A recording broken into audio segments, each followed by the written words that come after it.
जो कि किसान आंदोलन के साथ पहले दिन से जुड़े हुए हैं, किसानों की सेवा कर रहे हैं, किसानों का दुख दर्द जो समझ रहे हैं। आज उनसे बातचीत करते हैं। सर, सबसे पहले नमस्कार। नमस्कार, आपका बहुत बहुत धन्यवाद।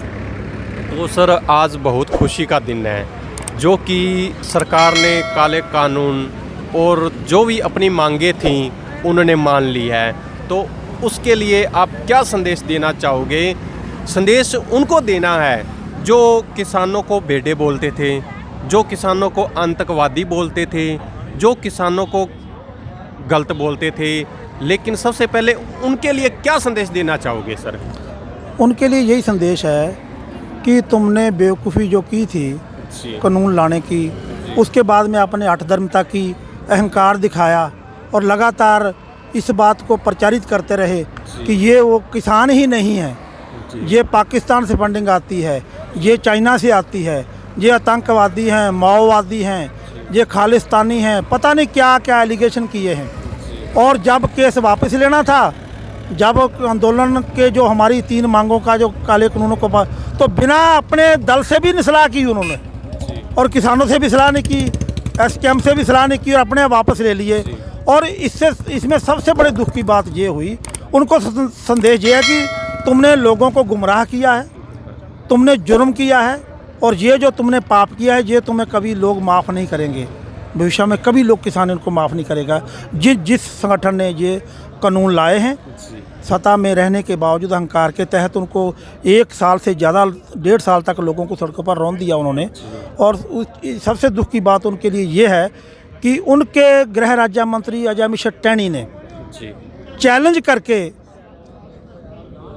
5 दिन बाद अपने पिता के नाम पे प्रोग्राम रख के तो किसानों का एसकेएम के आदेश के मुताबिक किसानों ने जो उनका विरोध किया, और विरोध करने शांतिपूर्वक विरोध खत्म होने के बाद उस राज्य गृह मंत्री के बेटे ने और उनके गुंडों ने जिस तरीके से पीछे से गाड़ियां चढ़ाकर किसानों को और एक हमारे पत्रकार को शहीद किया है, वो सबसे खतरनाक बात इसकी है, जिसकी हमें दुख हम कभी भूल ही नहीं सकते। और यही उनके लिए सबसे बड़ी खतरनाक बात है कि तुम्हारी जुल्म की हद हो गई है, तुम ये जुल्म बिना किए भी वापस ले सकते थे। ये सबसे बड़ी आज पीड़ा है।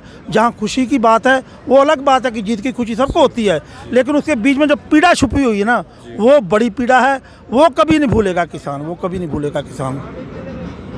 ये जो संयुक्त किसान मोर्चा है, हमारी जो 9 तारीख की मीटिंग हमने जो जहाँ से हमने धरना को सस्पेंड किया था, जब उसमें ये तय कर दिया है कि ये जो संयुक्त किसान मोर्चा है जो परमानेंट रहेगा, हमारा आंदोलन परमानेंट रहेगा। हमने धरना सस्पेंड किया है, आंदोलन को हमने ख़त्म नहीं किया है।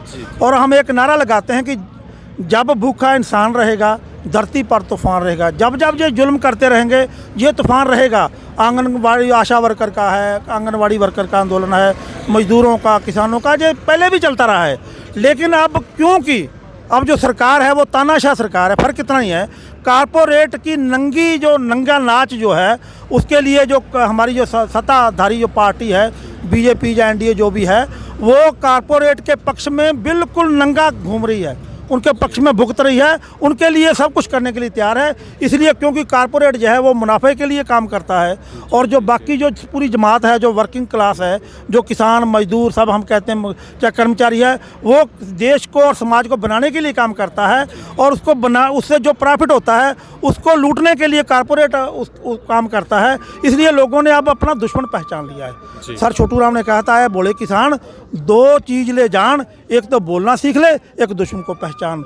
आज सर छोटू राम का सपना पूरा हुआ है कि लोगों ने अपना दुश्मनी पहचान लिया है, बोलना शुरू कर दिया। अब जिससे मर्जी पूछ के देख लो, सब यही बोलेंगे कि अडानी अंबानी के लिए अमित शाह और मोदी कानून बनाया था और उन्होंने वापस ले लिया। और जो माफ़ी की एक बात भी चली थी कि मैं माफ़ी मांगता हूँ, हम समझते हैं कि माफ़ी उन्होंने कारपोरेट से मांगी कि मैं कुछ लोगों को समझा नहीं पाया। हाँ, ये बात है। तो हाँ जी, शुक्रिया बातचीत करने के लिए। नमस्कार। नमस्कार जी, नमस्कार। सर, आप किसानों को क्या मैसेज देना चाहोगे कि आप भी पहले दिन से और आज तक किसानों के साथ जुड़े आ रहे हो, किसानों की सेवा कर रहे हो, किसानों के साथ डट के खड़े हो, क्या मैसेज देना चाहोगे आज?